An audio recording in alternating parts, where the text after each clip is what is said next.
Today, as Donald Trump and a whole gaggle of his top aides arrived in China to meet with Chinese President Xi Jinping, Vice President J.D. Vance went out of his way to make sure everybody knew he was not forgotten and left behind at home. So as you know, the president just landed in China a few hours ago. I always, you may know that because of Secret Service protocols that I don't travel outside of the country with the President of the United States. So on days today, I sometimes feel like Macaulay Culkin in Home Alone. I walk into the White House and it's very quiet and no one's there. And it takes me a second to realize exactly what's going on. Feel a little nervous there about proving your relevance, buddy? That was a lot of explaining.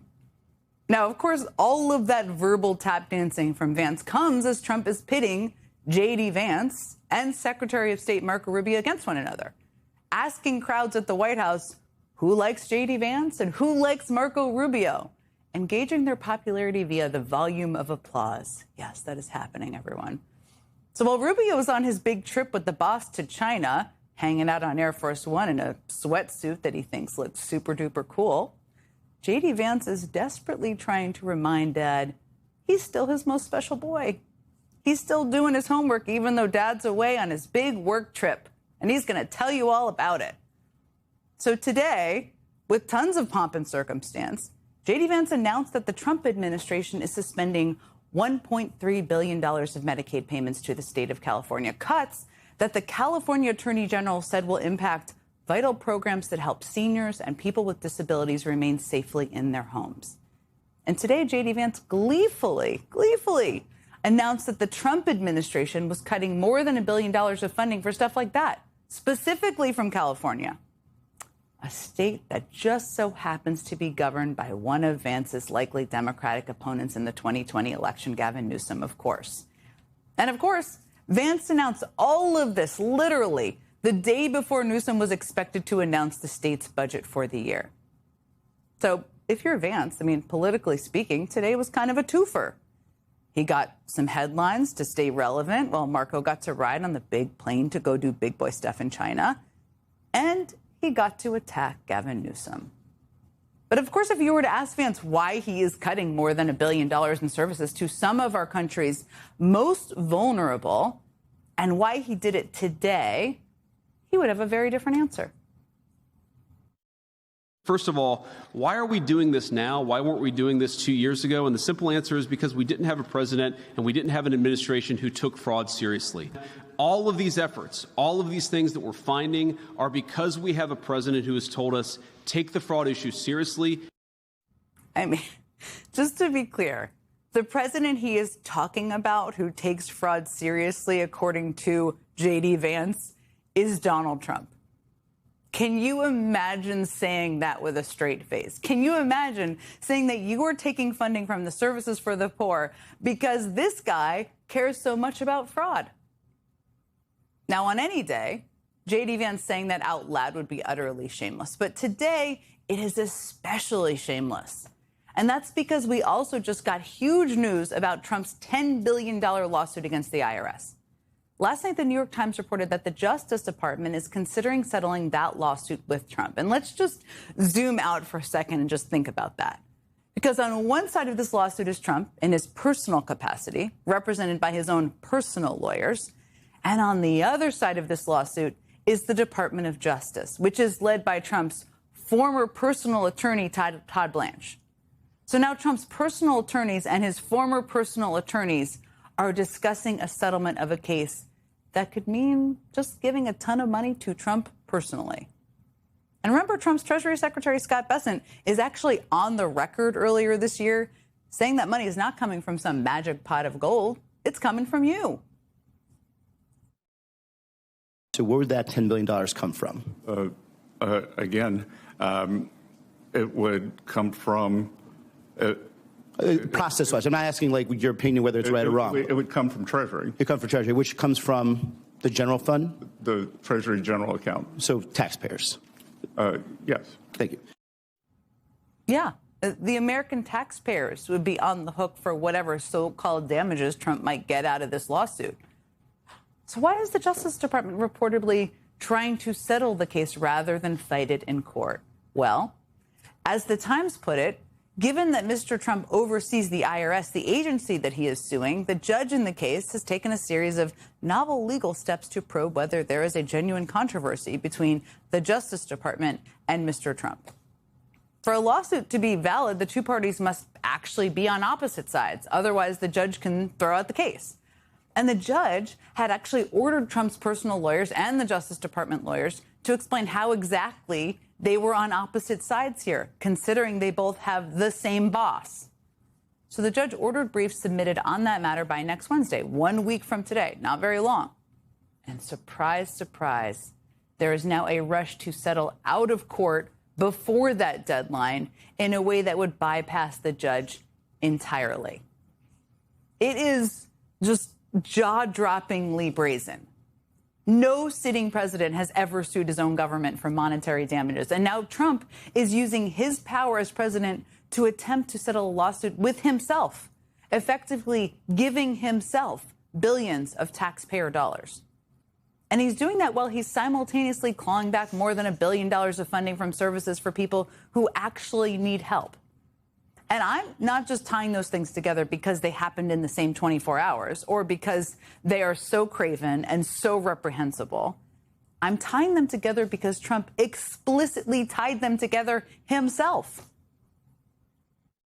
$30 trillion debt, and we're going to take $10 billion out of the system? Well, I mean, you give it away anyway. They give away a lot of money. Your endorsement I'll tell you what, yeah. Speaking about that, Minnesota and these other states, we have massive investigations going into fraud. Yeah. Do you know if we captured 50% of the fraud of this country right now, we would have better than a balanced budget?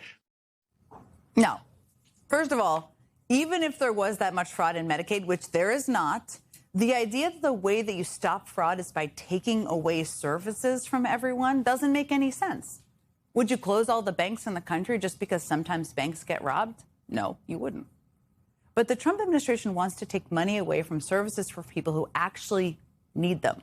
Poor people, elderly people, disabled people.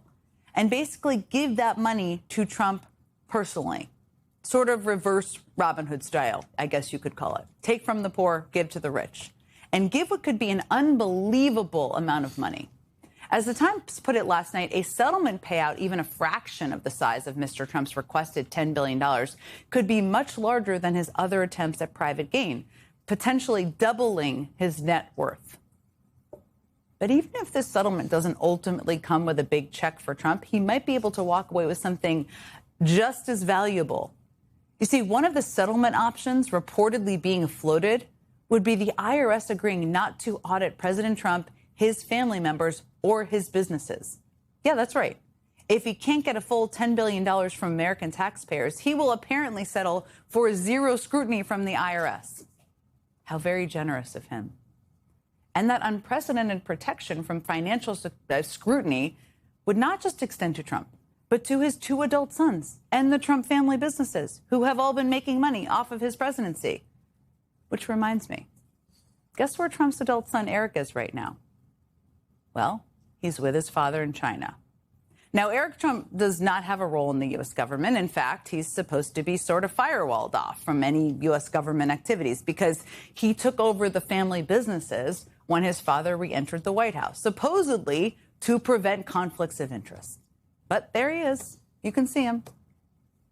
Now, I should say that when asked about Eric Trump joining the trip, the White House simply said that there were no conflicts of interest there. I guess thanks for that. A spokesperson for Eric himself said that Eric was just joining the president in his own personal capacity, saying that Eric will not participate in any discussions or meetings related to any business entity, and that Eric Trump does not have business ventures in China or plans on doing business with China. Now, that is quite an interesting denial, given this piece in the Financial Times out just today. And here's the headline. Eric Trump joins Beijing trip as family-linked group chases China deal. You see, Eric is on the board of a company called Alt5 Sigma. And you can see him and Don Jr. here ringing the opening bell at the NASDAQ with the name of that company and the name of the Trump family crypto company right behind them. Well, today, while Eric is in China with his dad, the Financial Times is reporting that this company has a memorandum of understanding to explore a potential deal with a Chinese computer chip manufacturer to build AI data centers, and a whole bunch of other AI-related stuff. Oh, and guess what else? That Chinese firm they have that memorandum of understanding with, well, Congress has warned that that company is connected to the Chinese Communist Party. Now, neither the Chinese chip manufacturer or Alt5 responded to the Financial Times request for comment, but it certainly seems like Eric might be getting a little more than just quality time with his dad out of this China trip, doesn't it?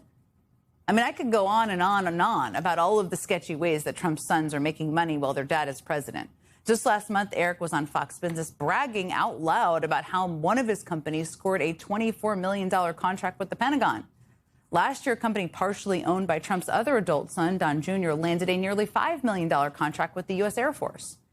And both of Trump's sons are now part owners in a new drone company that is hoping to win major Pentagon contracts. Now, I should say that all of those companies deny there's any conflict of interest, as do Don and Eric. But wouldn't it be great if someone, say the IRS, were to check, given how clear the potential conflicts of interest are? You would think that Trump and his sons would deserve more financial scrutiny, not less. But nope. Remember, Trump's net worth has already almost tripled. Look at that chart on your screen since he retook office. According to Forbes, that is. And like the New York Times noted, if Trump even gets a fraction of the $10 billion taxpayer dollars he demanded in this settlement, that net worth could double again and then just never be audited. That seems to be what Trump is trying to do here.